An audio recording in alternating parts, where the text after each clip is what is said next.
Yesterday we were talking about the spiritual qualities of food and what is considered achila and so on and so forth. We'll try to expand a little bit today. Might get a little confusing, but I think it will get clearer, hopefully, at the end of it. And so therefore the Sefer Ma'avar Yabo continues and saying, because of the spiritual aspect that we have mixed with physical matter in the food, and we do that assortment in our bodies, and that's how we do the tikkun, the two parts go to different places. The matter goes into the body, and the spiritual part or particle of everything that we eat feeds our soul. Now, one needs to know that many of the Mekubalim, a lot of them, not many, a lot of them were vegetarians to a certain extent. The famous one is Rav Kook, and so on. When we say you are what you eat, we really mean that. Every animal, for example, has itself a nefesh behemit. An animal does not have ruach, does not have higher levels of the spirit. It has nefesh behemit because that's why an animal is not able to create things or to live or to listen to music or to do any of the things that we humans enjoy. Animal is an animal. It eats and multiplies, and that's basically the functioning of the animal. So the more you eat, the greater chance you have to overwhelm even the spirit or the human soul with qualities of a animalistic or inferior qualities, to the point that you going to become that. You are what you eat. And just to remind you, what we said yesterday about non-kosher animals or non-kosher food is that everything has a light in it, and there is a husk to it. Usually the klipa, the husk, comes on the outside. You can tell by the quality of the food what's the quality of the food. And in our body, it separates. We do the assortment. We make the bracha, we eat it, the body separates it, and we live with it. The problem with non-kosher food, that the husk that it's covering, the light, that divine spark that is in any creature on earth, is too great for us to break. For example, you might take sunflower seeds and put it in your mouth, and you break the shells, and it's easy. There is a husk, there is a food inside. The husk is, somewhat hard, but very easy to break with your teeth. However, if you're going to take a walnut that also has a husk, shell, and it has a food inside, you put it in your teeth, you're going to break your teeth. Non-kosher food is such a difficult husk to break that eventually it would pollute our body spiritually to the point that it would overwhelm us and will change really who we are. And it's not, listen, it's something that we do, that we learn in Kabbalah, but many other religions have similar ideas, in different ways, of course, similar ideas. That's why, for example, in Buddhism, they would not eat anything that is living, anything that needs to be killed. We say, no, there is a way to do so, and that's why Judaism is different. We sanctify what we do, become aware of what we do. We make a selection prior to that, and we make a bracha. That's a process that's taking place. Everything is a process. There's a bracha before and a bracha after. The question is, why is this a bracha before and what is a bracha after? We'll get to it soon. Now, the Ma'avar Yavok writes also that when it comes to Shabbat, the food that we eat on Shabbat, in regards to that, any achilat mitzvah has more nutrients to the soul than to the body. Therefore, you need to actually eat less, but you need to have a better intent. So if you go to a bar mitzvah, to a brit, or to a wedding, and you have a seudah, not bar mitzvah really, but more of like a brit, or a wedding, or siyum masechta, or Shabbat for that matter, you don't need to consume great qualities, or like huge qualities, A, because it's free, B, because, oh, maybe I'm doing something great. It's the quality of the food. For example, lema davar domeh, let's say you take, I don't know what, caviar, right? Sturgeon, it's not kosher, but let's say sturgeon caviar, right? It's black eggs that comes from the sturgeon fish. And the reason why it's not kosher, because it's a far relative of the shark. It grows in sweet water, but it's a far relative of the shark, so it's an unkosher fish. I don't know, I think a pound costs something like $2,000 or something ridiculous like that. Well, forget about the money. Let's say I have the money. But you don't take a piece of bread this big and you slabs like you put lox, you put starch on it, and you're going to lose it. It's like extremely salty, and to a certain point, it's not, you lose the point of it. But when you take a little bit and you taste it, tastes good. Right? The same thing, let's say, for example, I don't know, everybody loves sushi, right? Everybody wants to be like Mike, but everybody likes sushi. So, take raw fish. Oh, go ahead, fillet the fish. Piece of cake, by the way, to fillet a fish. I don't know why people make such a big deal. Skin the fish, also, it's a piece of cake. All you need to have is a good hand technique and a sharp knife. But I don't see anybody taking a whole salmon and just going at it like this, like he's eating corn on a cob. You put a small little piece and, delicious. When you buy a tuna for $450,000, they don't put you a whole tuna like that. They give you a small portion. Oh, it's delicious. Because after you eat so much, it doesn't taste good. It tastes just like any other fish. So for the soul, it's the same thing.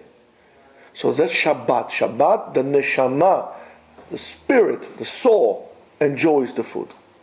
So it says, therefore, it is appropriate to me'aneg the Shabbat, not only with food. It says also, bechol mine besamim. That's why, according to the Kabbalah, there's a Kabbalistic ritual which they do. The person comes from shul, he said, Shabbat Shalom, and so on and so forth. He has a agudat hadas, it's 2 pieces of myrtle that he has on his table where he sits. He comes up like this, he holds it in his hand, he circles the table twice, he comes, makes Borei Bineh Besamim.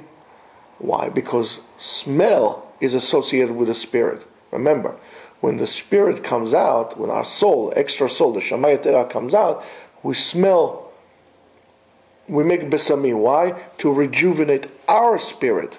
However, when it's Chag, right? When we go from Shabbat to Chag, right? What happens? Do we make Havdalah and besamim? Why not?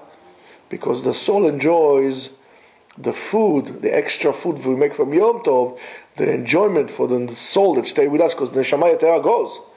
But for this food that stays with us, the Neshama, from the extra food, the Neshama enjoys that. So there's no need for Besamim. However, it is appropriate to have Besamim on Shabbat. So, if you have a home, you have Besamim, of course, pick it before Shabbat, please. Not on Shabbat, right? And Besamim, the bosem, the fragrance, has a remez lemala ad keter.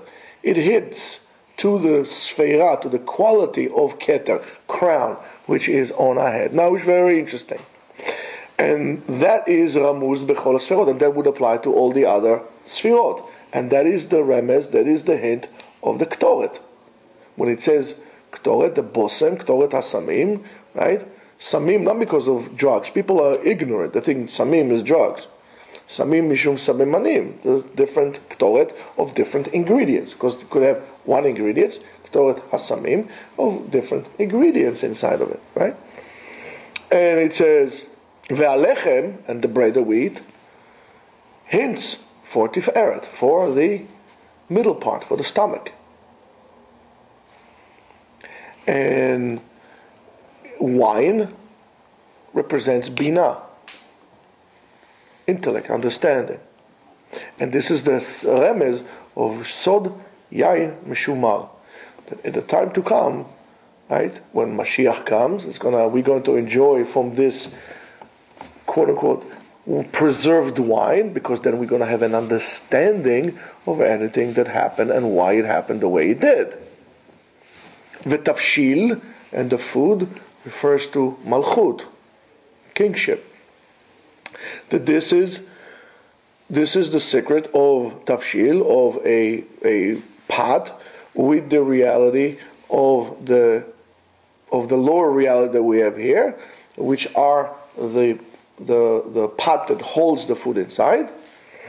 And from this tachtonim, from these things that we do here down in this earth, that symbolism that we eat and has an effect also to the upper worlds up there for our actions. V'karata leShabbat oneg, pleasure, not only for us. Our actions here create pleasure for HaKadosh Baruch Hu and in the world above, right? Because it says that Esav did mat'amim leYaakov ka'asher ahav. So according to this, mat'amim leYitzchak, right? They made him food like he liked it. And Yaakov also made food. Because Esav had the ability to apply the food. Not only, we think Esav was this like brute lunatic. Esav knew which food would correspond to do the tikkun, the spiritual attribute as well. So when Rivka made it for Yaakov, the food that he's going to serve to his father Yitzchak, she made it on the same concept to apply that food also, not just for the stomach, also for the spiritual effect of those food on the spiritual world, on your parts in your body that are represented in the heaven above. And perot ha'adama, and the fruit of the earth, stay with me. And perot ha'adama refers to also the malchut. V'chol elu hem tikunei ha'oneg. All these things are considered to be a part of what is called oneg. That's why we need to have bread. That's why we need to have wine. That's why we need to have tafshil, something that is hot to cook. And we eat salads. And it's not just a meal. Because if it's just a meal, so really, you know what? I fulfill my duty with a meal to take 2 pieces of kolkats, put it on 2 pieces of bread, a little mustard and mayo, and I'm dead. I filled my mitzvah, right? Yes, I fulfilled the mitzvah of Seudat Shabbat, but I did not do the tikkun of oneg, because the tikkun of oneg has to do with specific things that is different, with things that would relate to spiritual attribute. Therefore, in other words, you need to have a direct kavanah and an intent to do what you need to do in order to fix things. And that will be true to anything else that you do. If I'm fixing a car, I need to have an intent to fix the car in what needed to be fixed, or I need to fix a relationship with somebody that I affected, right? I need to have a kavanah. Things are not going to get fixed by themselves. I need to have a kavanah. Say, listen, I'm sorry for what I did. A kavanah to be metaken what I did. Here also, since Adam HaRishon had blemished the first Shabbat by doing what he's doing, we, by keeping Shabbat in a certain way, he blemished the world and he blemished Shabbat by eating. Whether it was food, whether it was wine, whatever you wanted, he blemished it by eating. We do the other way around, and most people say it was a grape, not only an apple. It was grapes. So we take the wine and we make kiddush with the wine. We sanctify the wine in which he sinned. Noach the same thing. He fell with the wine. We fix it.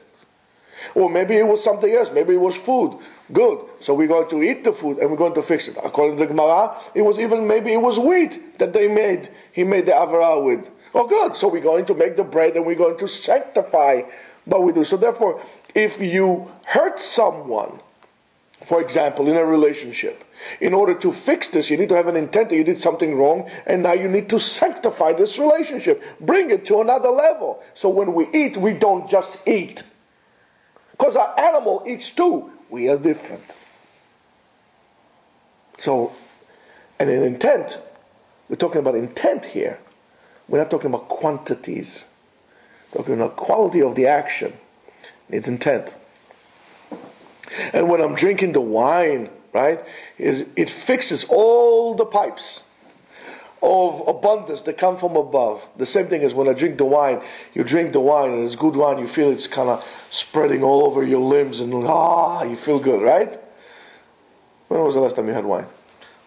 All right, start having wine then. Or let's say, for example, you drink something, let's say cold, right? You feel how it goes like this. Wine also, you drink wine, it goes all over you, you feel good.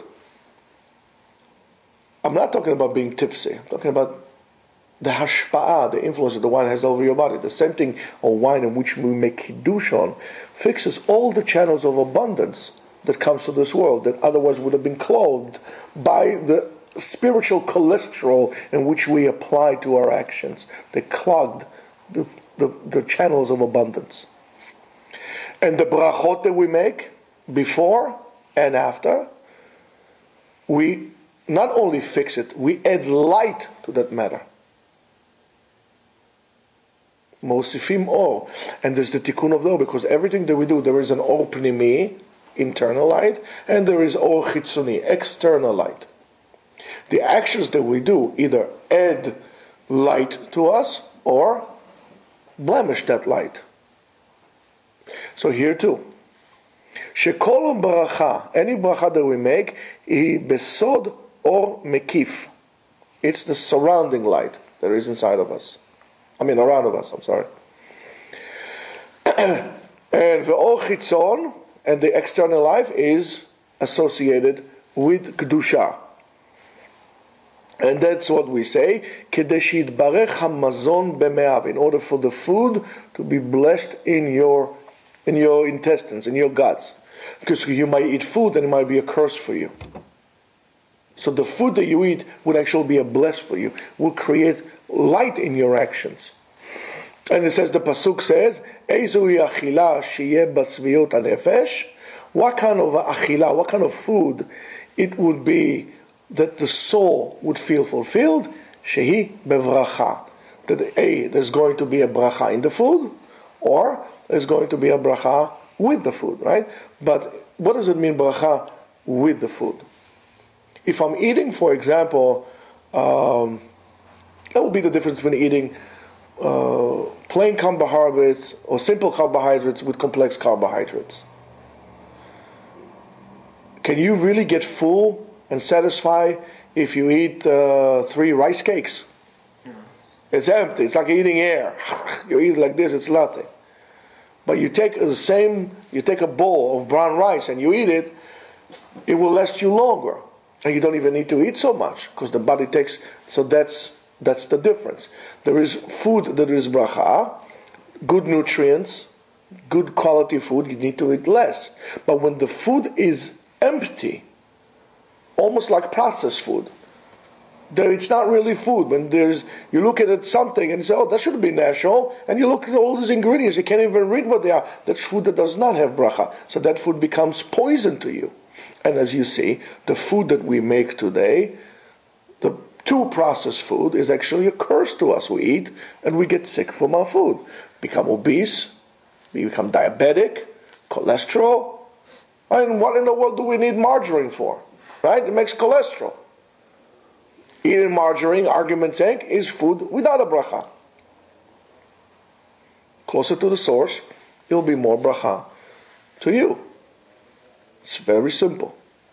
So therefore, v'zeu, and this is the remez, where it says v'achalta, v'savata, u'verachta. You need to eat. You need to sovea your soul. Then it's going to be bracha in your stomach.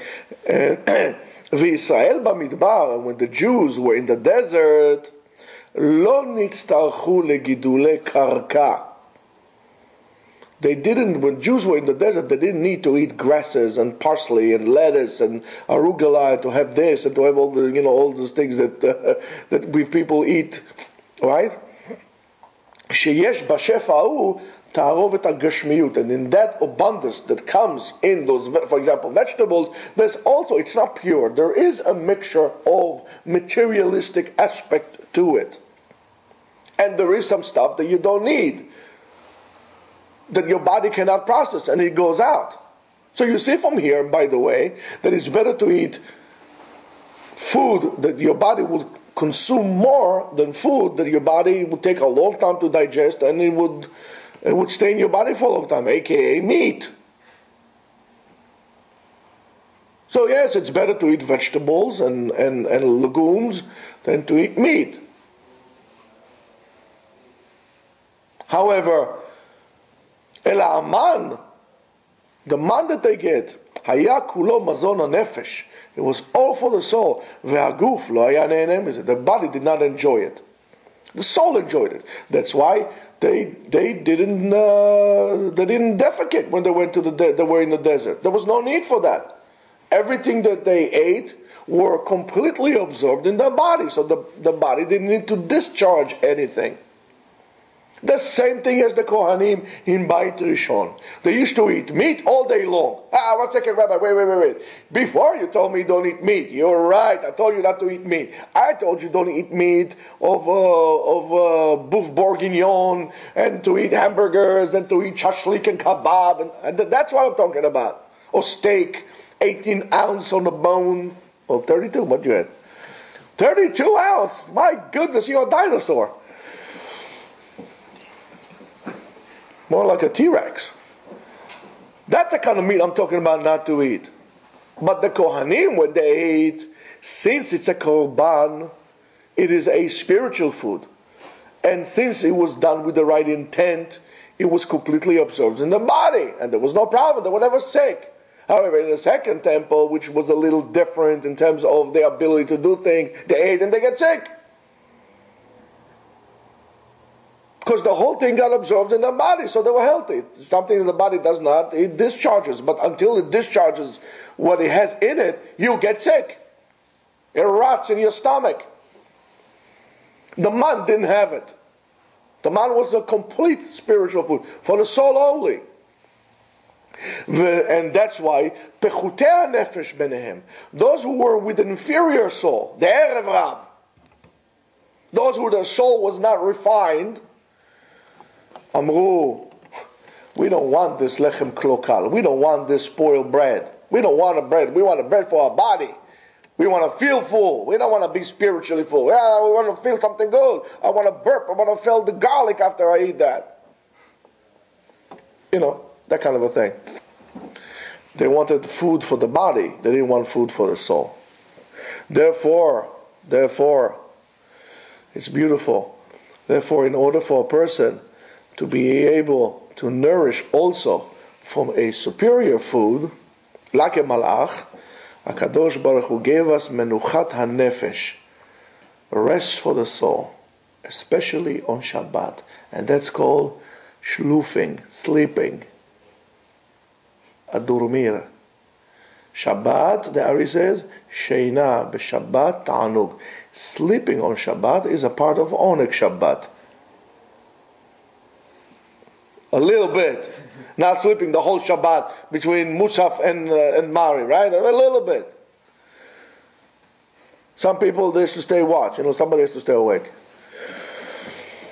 And then, why? Because then the Nefesh, Ve'aruach, Ve'aneshama, on Shabbat, Olim, they go up, ascend up, Umasigim bedvarim ha'elyonim, and they have a great understanding. And of course, there's a very famous story on the between the Ari and the Maharchu, Rabbeinu Chaim Vital. He came to learn with him Torah one time on Shabbat, Rabbi Chaim Vital, and he sees the Ari sleeping, and he's talking in his sleep. So he woke him up. He said, "I want to teach me what you just learned." So he said, "It's impossible. I learned so much. I would need like 300 years to just tell you what I learned now." So the nefesh on Shabbat learns and enjoys that. Learns Torah, the nefesh, the ruach. They go up to the spiritual world, and then they are nizonim. Then they are being nourished from the great, from the spiritual splendor, from the great light that is out there. And vehem to'amim ta'amita, and they taste a little bit the taste of death, because when you sleep, it's like somewhat dead. Ve'anefesh sheba limnucha, and the soul relaxes. Why? Because the soul of the person, while you're alive, is always throbbing inside of you, wants you to do things.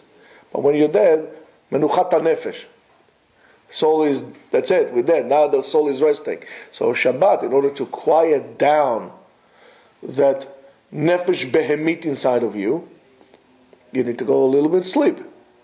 And then, or lehavdil, ya'asok b'divrei Torah, sit down and learn Torah. Or sit down and learn Torah. Then when you learn Torah, you're like a malach, shechina shora beinechem. Therefore you relax. Your nefesh behemit relaxes. You have an elevation of the other particles of your soul, which is the ruach and the neshama. That's why we don't speak on Shabbat, on money, and what I will do, and things like this. Shabbat is for Shabbat. Therefore, then the nefesh comes to its rest. Therefore, tzaddikim ha'elyonim, like Rabbi Shimon Bar Yochai, etc., and his friends, היו עומדים 37 ימים ולילות בלי שינה. They used to stand a long time without sleeping, many days without sleeping, ובלי אכילה, and not to eat, מפני שהיו נהנים מזיו השכינה, וכן יהיה משה רבנו went up to Shamayim. Excuse me, I know many people, especially the famous stories of Rabbi Eliyahu HaKohen, Baal Shevet Musar. Many people, many rabbis at that time used to eat from Shabbat to Shabbat. In other words, the last time they used to eat was Motzei Shabbat. The first time they ate again was Erev Shabbat. Why? I don't know how they did it. They didn't, I guess, have to drive in traffic on the Grand Central, places like that. There was no New York traffic for them, so I guess it was easier. However, they did not eat during the week. They ate only on Shabbat. So that's why, so they could enjoy actually the true food of Shabbat. They didn't want their body to enjoy like that. It's not for us, not recommended to do to anyone. However, they did it, and that's for the reason they do so. And Moshe Rabbeinu the same thing, when he went 40 days without eating and without drinking, or Eliyahu, when they did that, there was no need for them to eat, because they got all the nourishment from Ziva Shechina, from the great light of the Shechina that gave them nourishment like this. Therefore, as you can see, the less Kedusha in your life, the less holiness in your life, the more you would be obsessed with eating. The more, and I'm not saying become anorexic, say eat, but don't be obsessed. And the more you obsess with eating, the more you obsess with other things that actually make you break away from Kedusha. People who obsess with eating, and I'm saying, listen, eating is good if you know how to eat. But people who obsess with eating usually tend to be obsessed with sex. And usually they're obsessed with not being holy. Everything that you do it. Don't abstain from doing things, but do it the right way. Be Kedusha, with holiness. You eat because you have a reason. You have relations with your wife because there's a reason, not because you have desires, because there's a reason. It's a totally different way to look at things. Now, therefore, Shena Ba'adam, sleeping in a person, is a part of dying. And this is mamash. The body is dead, and the nefesh is resting. That's why we need to sleep all the time. HaKadosh Baruch Hu gave us. Why do we need to sleep? Sleeping is a waste, right? No, sleeping is a waste that is not a waste, so we'll become more calm down, more relaxed. Our behema in us will be more relaxed. However, you need to balance that out by learning a lot during the day, so when your ruach or your neshama go up in Shamayim, well, actually something to talk about. Imagine you're going over there, you see a whole pile stack of neshamot, they're all learning Torah. You're standing like this, like those girls who are standing on the party on the back wall. Nobody is inviting them for a dance. You feel. How do you call this thing? I don't know. Paper wall people, right? They're attached to it, right?